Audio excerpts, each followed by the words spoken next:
Bismillahirrahmanirrahim.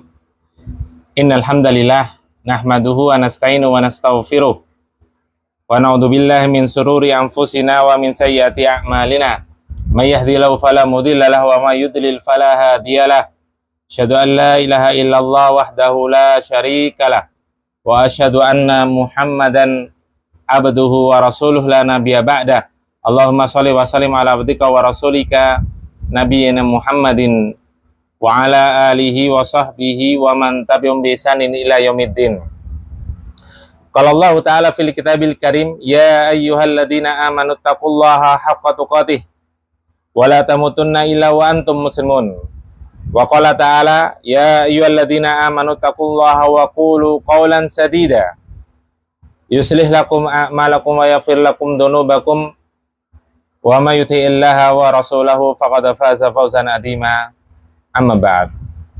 Taib ayyul ikhwa azani Allah wa iyyakum. Marilah kita senantiasa meningkatkan ketakwaan kita kepada Allah Subhanahu wa taala dengan sebenar-benar ketakwaan.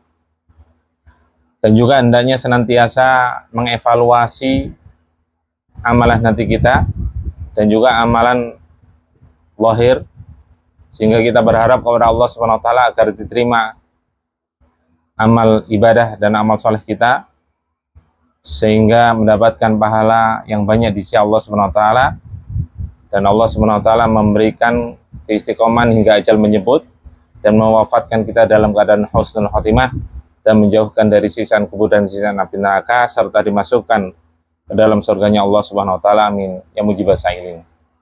Jamaah sekalian yang semoga dirahmati Allah Subhanahu wa taala, pada kesempatan hari ini insyaallah kita akan lanjutkan kajian kita, pembahasan kitab Syarhul Riyadhis Shalihin min kalami Sayyidil Mursalin yang disusun oleh Al-Imam An-Nawawi rahimahullah ta'ala, yang dijelaskan oleh Syekh Muhammad Al-Utsaimin rahimahullah ta'ala. Yaitu kita hari ini akan membahas hadis yang ketiga yang dibawakan oleh Al-Imam An-Nawawi rahimahullah ta'ala, yang berkaitan dengan bab yang pertama, yaitu tentang al-ikhlas wa ihdharun niyat, tentang keikhlasan dan menghadirkan niat. Beliau berkata, wa an Aisyah radhiyallahu anha, hadis yang juga diriwayatkan oleh Aisyah, semoga Allah meridhoinya, sebagaimana hadis yang kedua. Qalat, beliau berkata, qala Nabi sallallahu alaihi wasallam, Nabi sallallahu alaihi wasallam bersabda, la hijrata ba'dal fathi, tidak ada hijrah setelah Fathul Mekah, ya, ditaklukkan kota Mekah oleh Rasulullah sallallahu alaihi wasallam. Walakin jihadun wa niyatun, akan tapi yang ada adalah jihad dan niat. Nah, niat inilah yang dijadikan dalil oleh Al-Imam An-Nawawi rahimahullah ta'ala. Wa idhastun firtum fanfiru, apabila kalian diminta untuk berjihad, untuk bersiap siaga, maka lakukanlah. Hadis ini muttafaqun alaih, diriwayatkan oleh Imam Bukhari dan Imam Muslim dan disepakati oleh keduanya.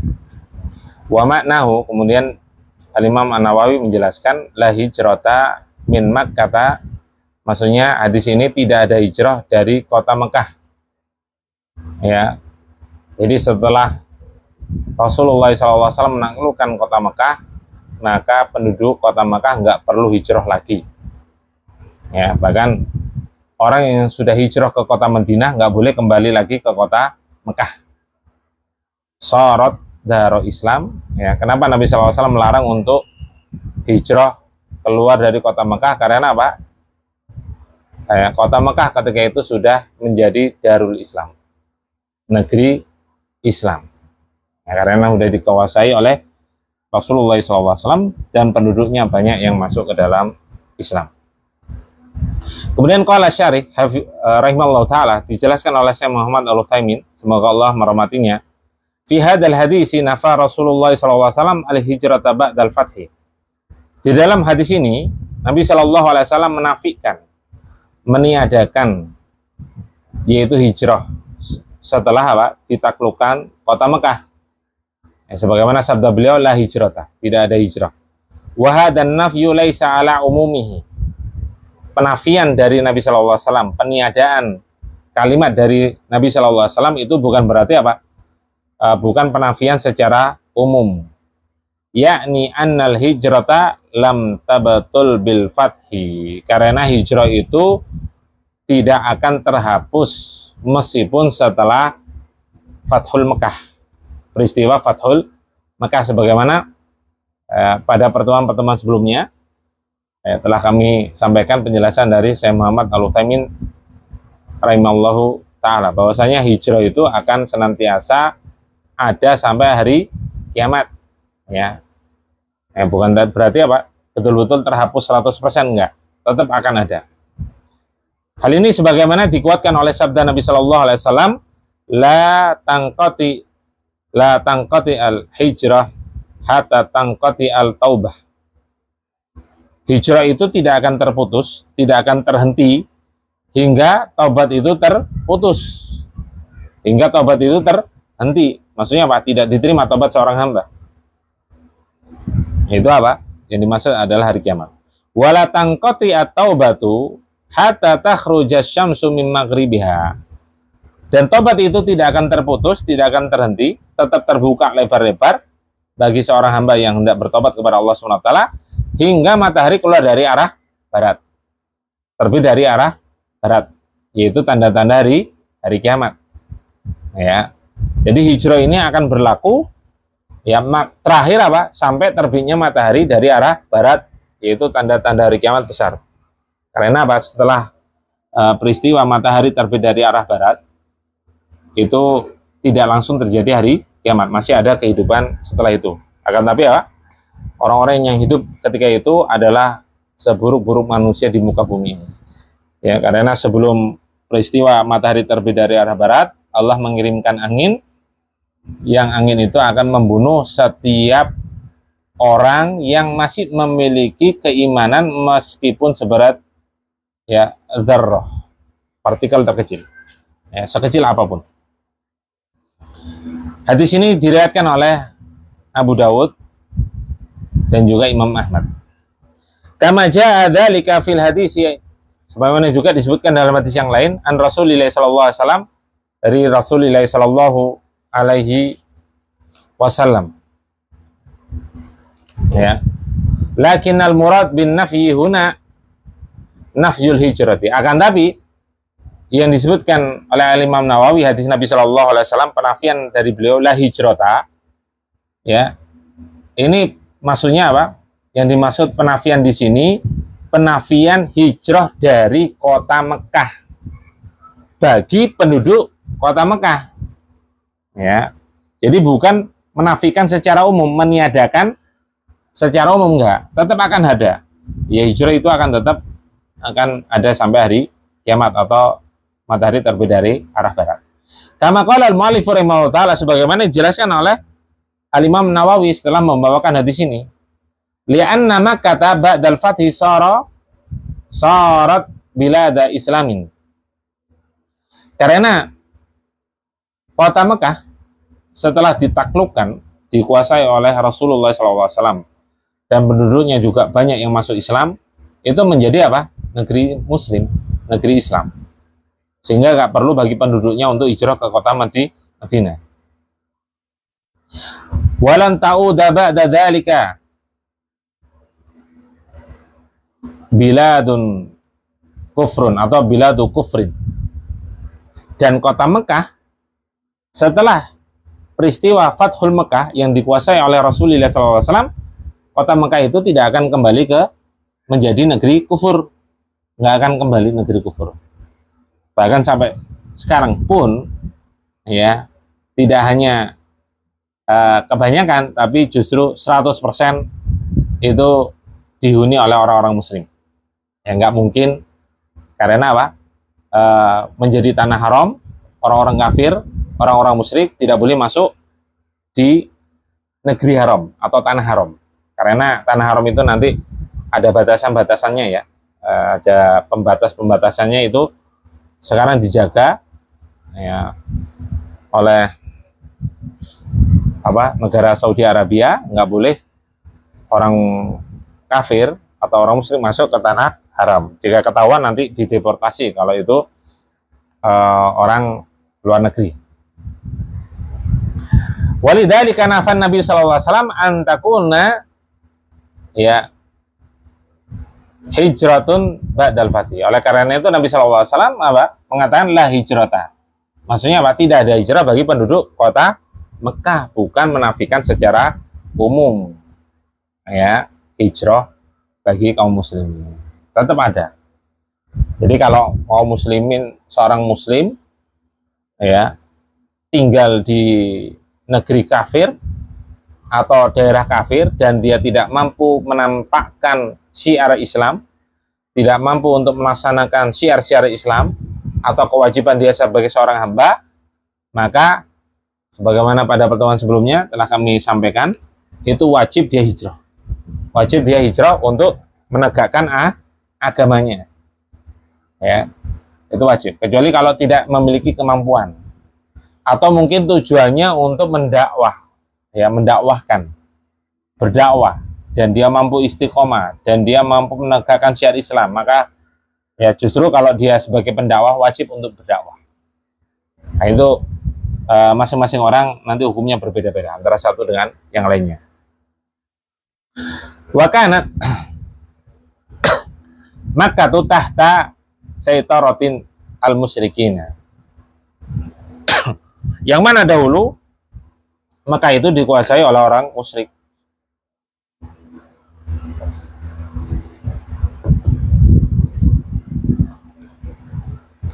Beribu-ribu tahun ya, dikuasai oleh orang musyrik.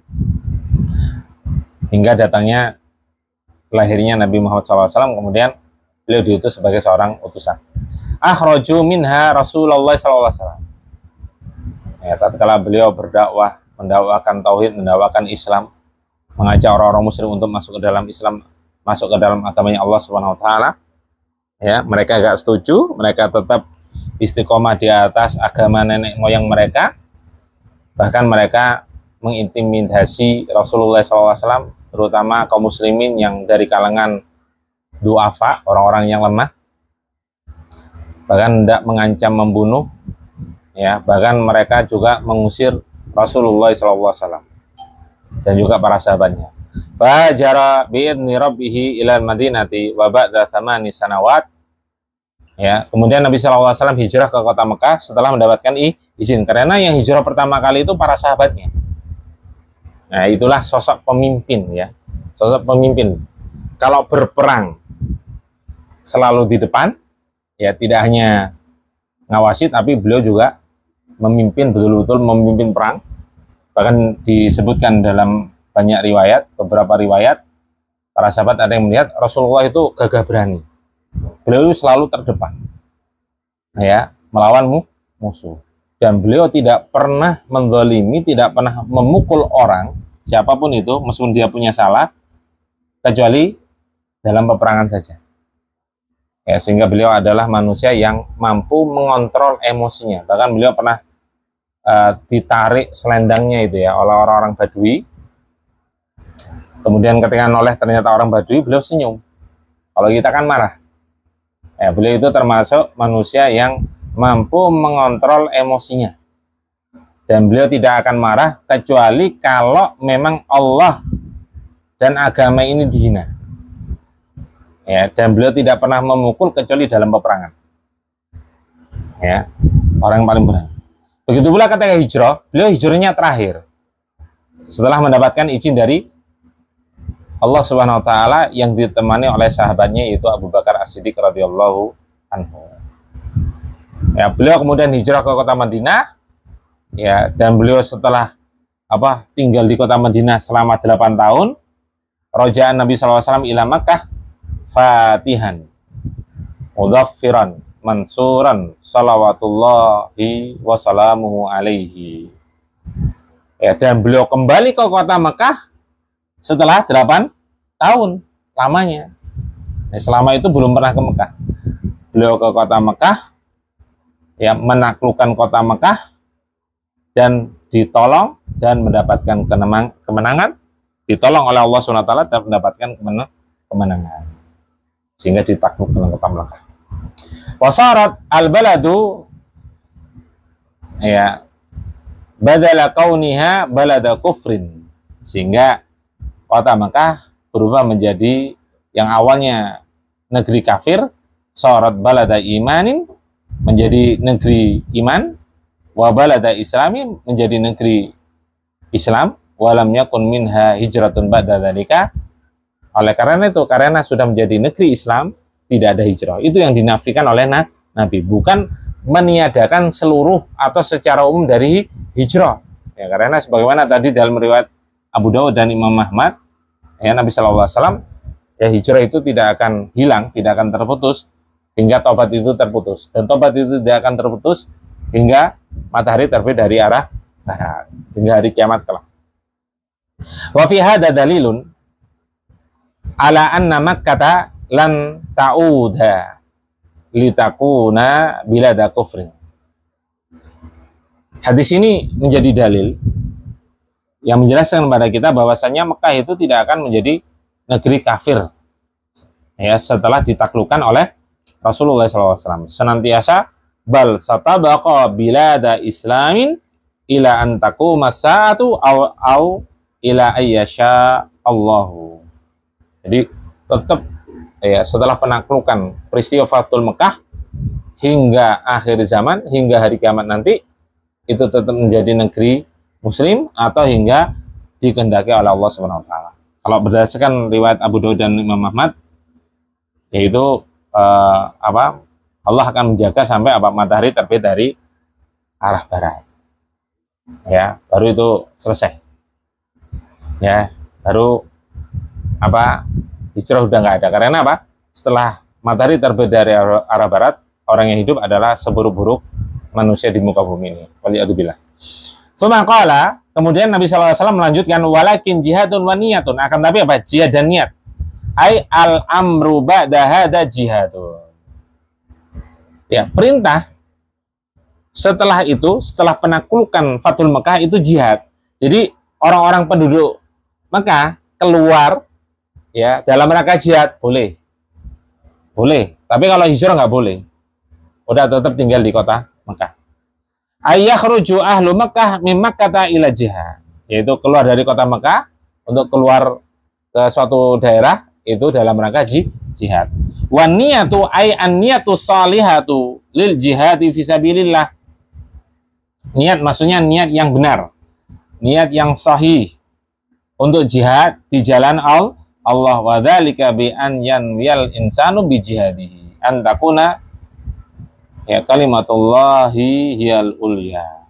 Itu harus betul-betul niat yang benar, yaitu dalam rangka apa? Menegakkan kalimat Allah, meninggikan kalimat tauhid. Ya, niat jihad aja tidak hanya untuk menguasai suatu daerah, enggak. Tapi apa? Dalam rangka apa? Meninggikan kalimat Allah, menegakkan kalimat tauhid, mendakwakan tauhid. Jadi dalam Islam itu perang itu tidak hanya dalam rangka menguasai, nggak boleh. Ya, dalam rangka untuk membinasakan nggak boleh. Tapi niat untuk apa? Menegakkan kalimat tauhid di muka bumi, menyebarkan kalimat tauhid, mendakwakan tauhid. Dan itu pun jihad itu jalan terakhir. Ya, makanya Nabi SAW memerintahkan kalau hendak menyerang suatu negeri itu dengarkan. Ada suara adzan nggak? Kalau ada suara adzan jangan diteruskan. Ya, kalau nggak ada diajak dulu untuk masuk ke dalam Islam. Ya, dia mau nggak? Kalau nggak mau ya udah, baru diperangi. Itu jalan terakhir. Tsumma qala alaihi salatu wassalam. Kemudian Nabi SAW bersabda, wa idastunfirtum fanfiru, yakni idastanfarakum waliyu amrikum lil jihadi fisabilillah. Apabila pemerintah atau penguasa dari orang-orang mukmin memerintahkan kalian, meminta kalian untuk jihad di jalan Allah, fanfiru wujuban, maka hukumnya wajib. Hukumnya wajib untuk jihad di jalan Allah. Wahina idin yakunul jihadu farda aini. Sehingga ketika itu hukumnya wajib, fardu ain. Bukan fardu kifayah, fardu ain. Fala yatakhallafu ahadun illa min man adarahullahu, maka tidak boleh, ya, meninggalkan jihad di jalan Allah tatkala diwajibkan, kecuali orang-orang yang diberikan udzur oleh Allah SWT untuk tidak jihad. Ya. Nah, nanti kita akan bahas pada bab taubat, ya, tentang kisah Ka'ab ibnu Malik ya tidak ikut dalam peperangan Tabuk bersama Rasulullah SAW, ya, dan tidak memiliki uzur, sehingga Allah menghukum ya Ka'ab Ibnu Malik dan 2 sahabat yang lainnya dengan diisolasi, dihajar, la kalam wala salam. Ya, tidak diajak bicara, ya, pembicaraannya juga nggak boleh jawab, ya, tidak boleh diajak salam dan tidak boleh menjawab salamnya. Liqaulillahi ta'ala, sebagaimana firman Allah Subhanahu wa taala, yaitu surat At-Taubah ayat 38 39. Allah taala berfirman, ya ayyuhalladzina amanu ma lakum idza qila lakum firu fi sabilillahi tsaqaltum ilal ardi araditum bil hayatid dunya minal akhirah. Wahai orang-orang beriman, ya, apa sebabnya ya kalian, ya, apa sebab kalian apabila dikatakan kepada kalian berangkatlah untuk jihad di jalan Allah, kemudian kalian apa? Merasa berat, ingin tinggal di tempat kalian, tidak mau pergi dari rumah kalian untuk jihad di jalan Allah. Ketika kalian dipanggil oleh waliul amr, diperintahkan oleh waliul amr jihad di jalan Allah, kalian tetap apa? Menginginkan ya tinggal di rumah kalian. Araditum bil hayatid dunya minal akhirah. Apakah kalian ridha? Apakah kalian senang ya dengan kehidupan dunia daripada kehidupan akhirat? Apakah kalian ingin tetap tinggal di tempat kalian, tidak mau pergi jihad? Ya. Fama mata'ul hayatid dunya fil akhirah illa qalilun. Padahal tidaklah kenikmatan kehidupan dunia itu, ya, kenikmatannya dibandingkan kehidupan akhirat melainkan sedikit. Jadi nggak ada apa-apanya. Bahkan anggaplah ada orang triliuner, ya, rumahnya bagus, dalamnya mewah, serba canggih, pembantunya banyak, apapun yang diinginkan itu ada, kendaraannya mewah, ya, selalu apa yang diinginkan selalu terwujud, ya, itu pun kata Allah SWT kenikmatannya nggak ada apa-apanya dibandingkan kehidupan akhirat. Seandainya katakan, oh nikmat kok di dunia, itu hanya sedikit, bagian sedikit daripada dibandingkan kenikmatan di surganya Allah SWT, nggak ada apa-apanya. Yang mana Nabi SAW menggambarkan kenikmatan surga, suatu kenikmatan yang tidak pernah dilihat oleh mata kepala manusia, tidak pernah didengar oleh telinga manusia, tidak pernah terbesit dalam hati manusia. Memang dalam Al-Quran dan hadis disebutkan gambaran surga. Itu pun belum mampu menggambarkan keseluruhan dari kenikmatan dunia, nggak akan mampu. Itu hanya sekedar gambaran. Faktanya itu nanti jauh lebih nikmat dari apa yang digambarkan. Takjub nanti. Ya takjub. Ya mungkin kalau kita di dunia ini, mungkin kalau ditanya gimana kalau ditawarkan masuk surga tapi tingkatan paling rendah, nggak apa-apa, udah nggak apa-apa, yang penting masuk surga daripada disiksa. Ini kan karena kita masih di dunia, belum tahu kenikmatan yang secara hakiki tentang surga. Oleh karena ini digambarkan oleh Nabi SAW, orang yang dalam masa kehidupannya itu selalu diberikan kenikmatan yang banyak, bahkan mulai dari lahir sampai meninggal dunia, tapi dia menjadi orang yang taat kepada Allah SWT, dia adalah orang yang soleh, sehingga dia dihindarkan dari siksaan api neraka, kemudian langsung dimasukkan dalam surganya Allah SWT. Ketika masuk di dalam surga, dia nyesel, sehingga dia berangan-angan untuk dikembalikan ke dunia, ya, yaitu apa? Dia melihat ternyata di dalam surga itu orang-orang yang sering diberikan musibah, diberikan ujian di dunia, ya, diberikan kesukaran dalam hidup, ternyata mendapatkan derajat yang tinggi di sisi Allah SWT. Ternyata mendapatkan jauh yang lebih nikmat, sehingga dia sampai-sampai berangan-angan untuk dikembalikan ke dunia, dipotong-potong kulitnya untuk diberikan musibah. Ya. Mungkin kalau kita sekarang yang penting masuk surga lah. Ya, ini karena kita nggak tahu kenikmatannya itu bagaimana. Karena di surga kelak itu apa? Abadan, khalidan fiha, kekal selama-lamanya.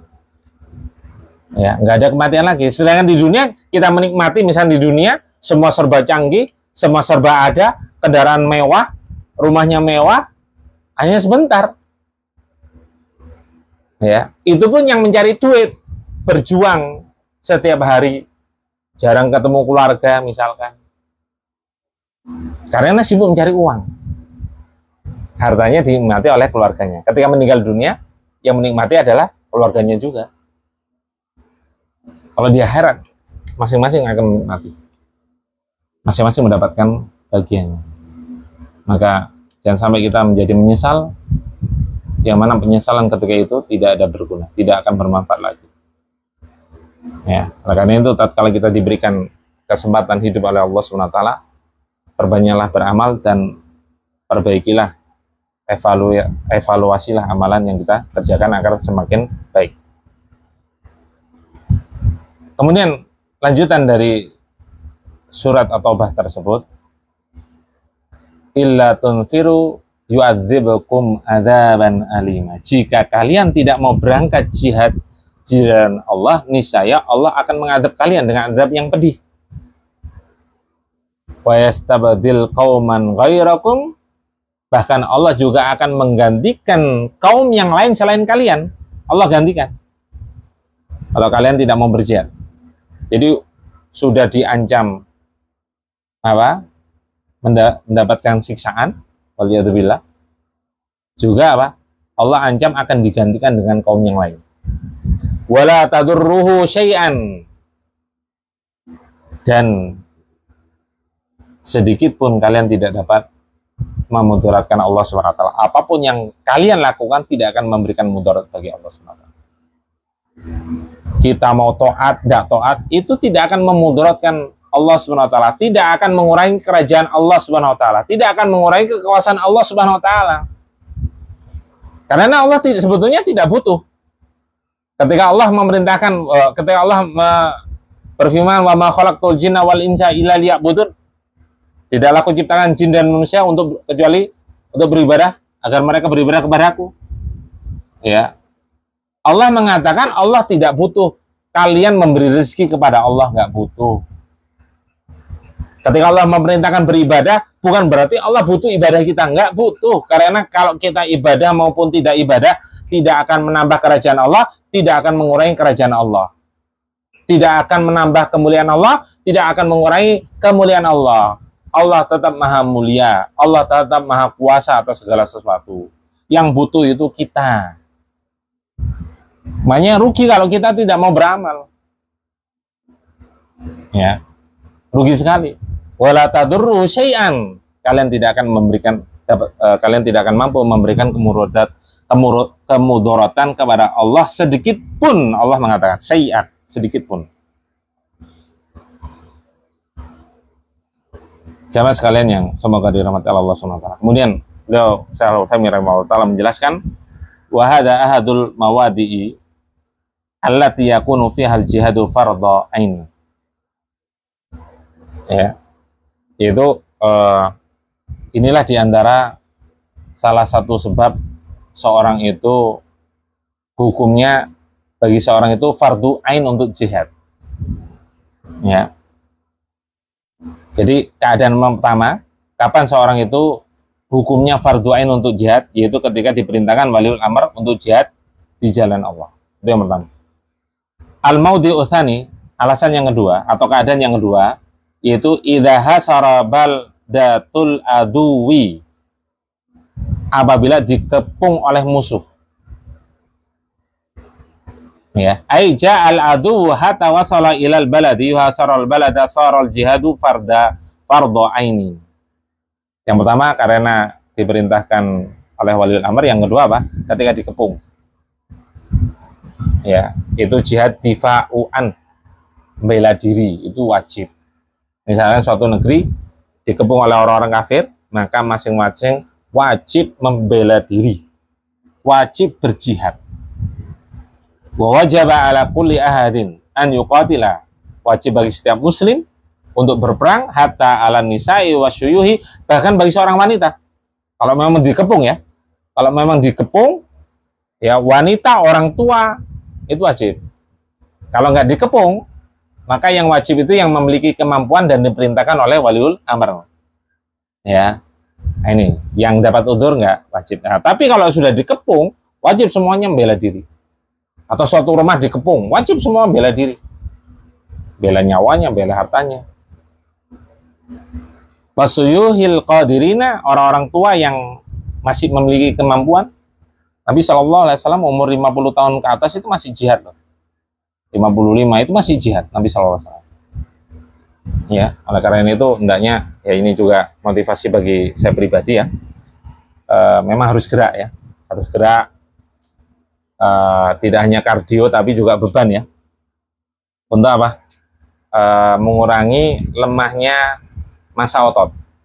Nah, karena kata para ahli setiap tahun itu masa otot manusia akan berkurang. Ya, solusinya apa? Yaitu melakukan beban ya, melatih beban, melatih otot untuk angkat beban. Ya, kata mereka sih nggak harus gym. Makanya kalau kita niatkan misalkan olahraga, ngangkat beban, niat agar kita itu beribadah dengan sempurna, bisa beribadah, bisa ruku, sujud ya dengan sempurna hingga ajal menjemput, kita dapat pahala. Tapi kalau hanya sekedar hobi, sekedar untuk mencari kesehatan, ya cuma dapatnya itu pahala, dia nggak akan mendapatkan. Makanya niat ya, masalah niat ya. Kita melakukan semua aktivitas harus diniatkan karena Allah. Tujuan utama apa? Beribadah. Itu dalam rangka untuk menjalankan ibadah dengan sempurna. Dan juga untuk jihad. Ya kita khawatir, kita nggak menginginkan jihad. Jangan perangan terjadi peperangan, enggak. Tapi agar kita apa? Siap siaga. Ya, apalagi kondisi geopolitik, politik di dunia ya zaman sekarang kurang baik, nggak baik-baik saja, ya, maka hendaknya kita persiapkan. Karena berat, jihad itu berat. Karena jihad itu butuh dana, uang, kan persenjataan, butuh fisik, ya, butuh kekuatan, nah, itu makanya harus dipersiapkan. Fi hadzal hal, lianna hadza qitalu difa. Karena ini dinamakan apa? Perang membela diri. Perang dalam rangka membela diri ketika dikepung. Fayajibu fi hadzal hal an yanfiran nasu kulluhum liddifa'i an baladihim. Maka wajib bagi masing-masing orang yang memiliki kemampuan, wanita kalau memiliki kemampuan, orang tua masih kuat, karena Nabi SAW umur 60 tahun masih jihad. Beliau meninggal kurang lebih umur 63 tahun. Yaitu apa? Semuanya masing-masing wajib membela diri, membela daerahnya, ya agar tidak dikuasai oleh kafir. Kemudian al-halu tsalitsa, keadaan yang ketiga. Idza hadaras shaff wal taqal shaffan. Ketika apa? Bertemu dua pasukan. Satunya pasukan musuh, satunya pasukan kaum muslimin. Shafful kuffari wa shafful muslimin. Itu apa? Pasukan orang kafir dan pasukan kaum muslimin bertemu di suatu tempat. Sarol jihadu hinaidin fardhu ainin, maka jihad ketika itu hukumnya fardhu ain. Enggak boleh lari, enggak boleh mundur. Wala yajuzu li ahadin an yansarifa. Enggak boleh masing-masing orang itu apa? Untuk mundur ke belakang, berpaling dari jihad, enggak boleh. Hal ini sebagaimana firman Allah Subhanahu wa taala dalam surat Al-Anfal. Allah Ta'ala surat ayat ke-15 dan 16, Allah Ta'ala berfirman, ya ayyuhalladzina amanu idza laqitumul ladzina kafaru zahfan. Wahai orang-orang beriman, apabila kalian bertemu dengan orang-orang kafir ya yang sedang untuk apa? Menyerangmu, sedang menyerang, fala tuwalluhumul adbar, maka janganlah kalian berpaling mundur dihadapin pasukan itu. Rasulullah SAW ketika dalam peperangan Badar itu nggak ada niat perang sedikit pun, nggak ada niat. Oleh karena itu beliau hanya membawa pasukan 300 kurang lebih. Ada yang mengatakan 314. Awalnya 300 lebih ya. Kemudian digembosi oleh orang-orang munafik.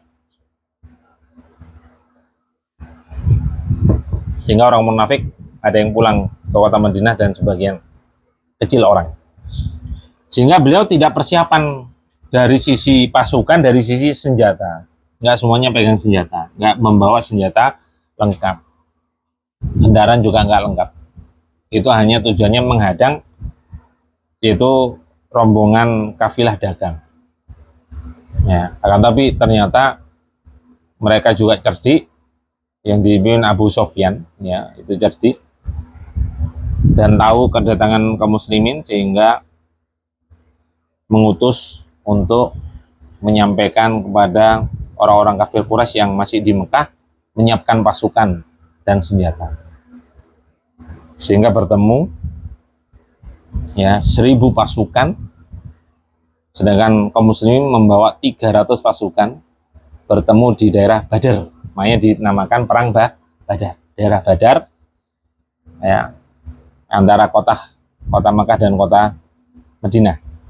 Nah, itu nggak boleh mundur, udah nggak boleh mundur ya, meskipun tahu kekuatannya itu berapa banding 1/3 ya, 1/3 bahkan lebih ya.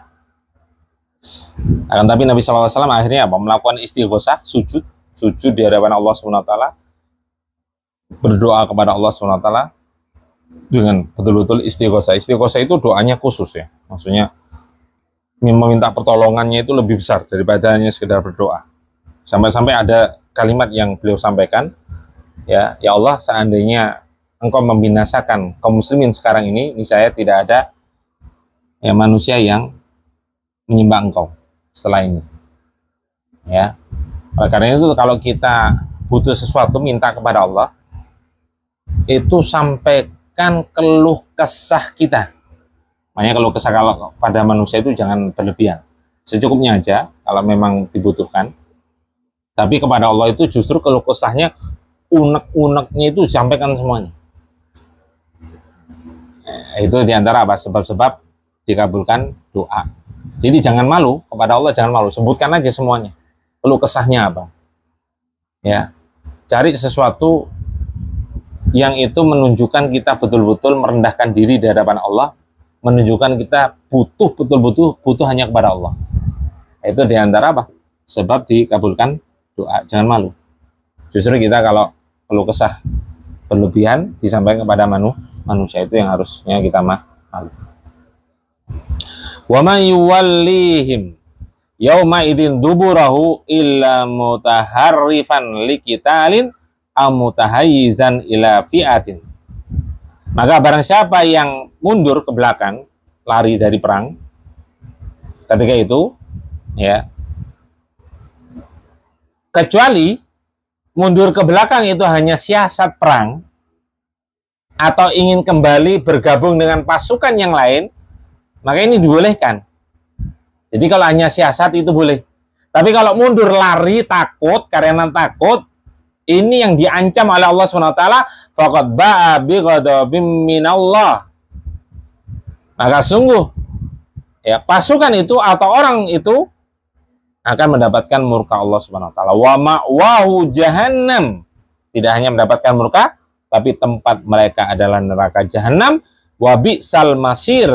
Sedangkan neraka jahanam itu seburuk-buruk tempat kembali, waliyadzubillah. Ini ancaman yang sangat keras. Bahkan Nabi SAW menyebutkan tentang 7 dosa yang membinasakan. 7 dosa yang membinasakan. Di antaranya yang beliau sebutkan watawalli yaumal jahf, yaitu lari dari peperangan. Jadi lari dari peperangan itu termasuk dosa besar, waliyadzubillah. Karena ancamannya keras, disebutkan dalam surat Al-Anfal ini. Jamaah sekalian yang semoga dirahmati Allah SWT. Kemudian waqad ja'ala Nabi SAW atawali yaumal jaf minas sabil mubiqat. Nabi SAW juga menyebutkan 7 dosa yang membinasakan atau termasuk dosa besar.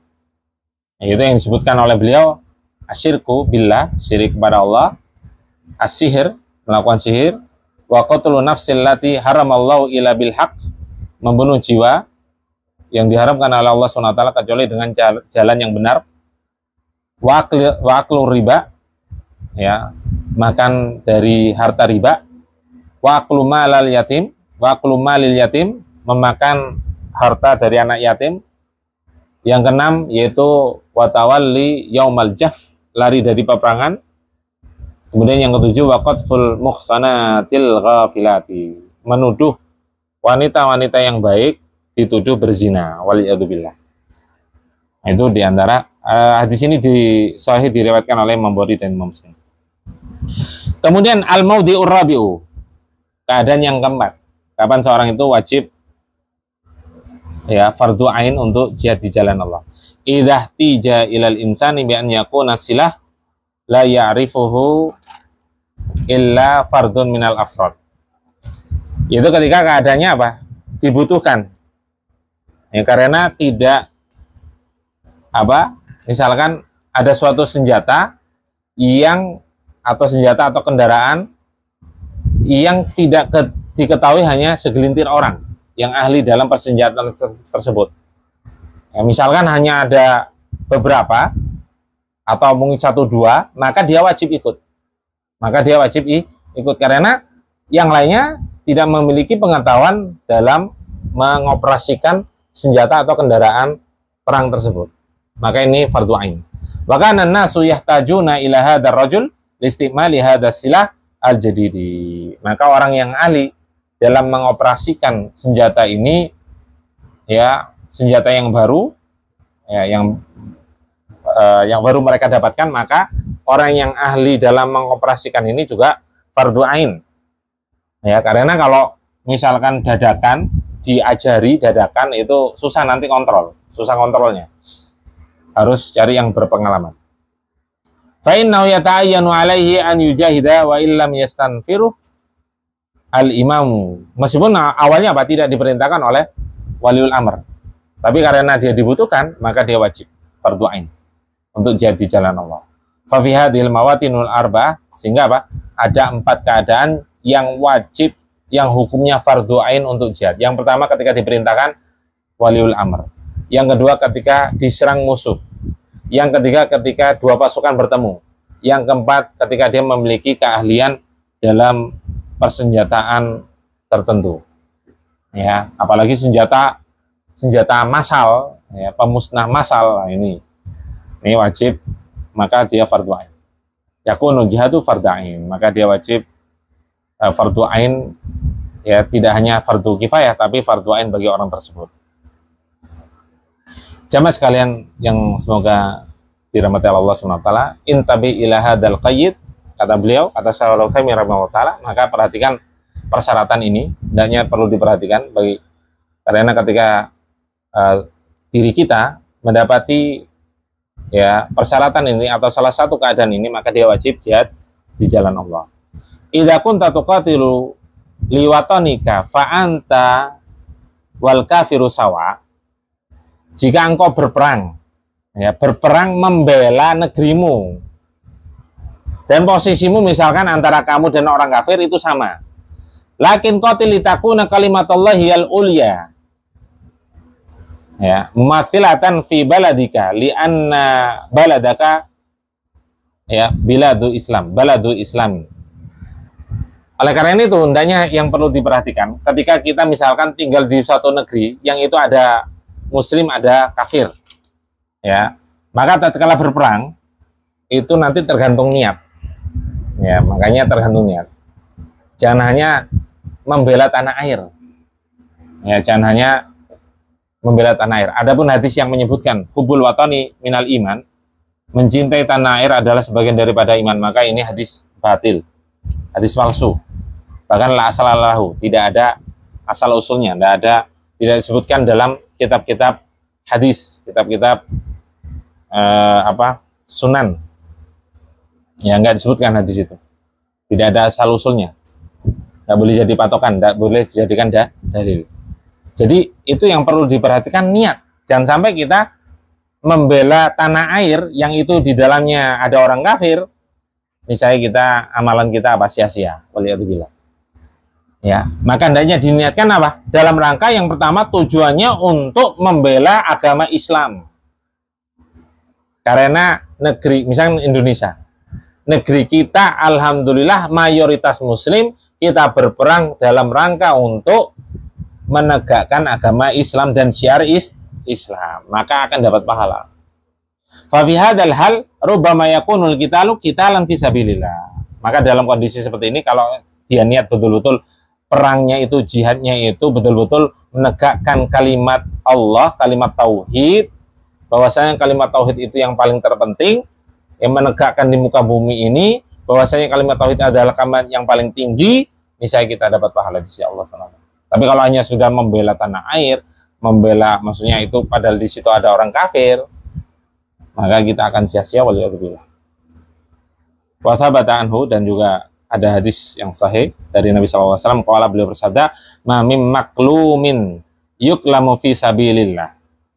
Tidaklah seorang yang terluka di jalan Allah. Wallahu a'lamu biman yuklamu fi sabilihi, dan Allah lah yang lebih mengetahui siapa yang terluka di jalan Allah, au yujrahu, ya terluka karena jihad, illa ja'a yaumal qiyamati, melainkan dia datang pada hari kiamat kelak, wa jurhuhu ya ba'asu damal al-launu launu dam warihu rihul misk.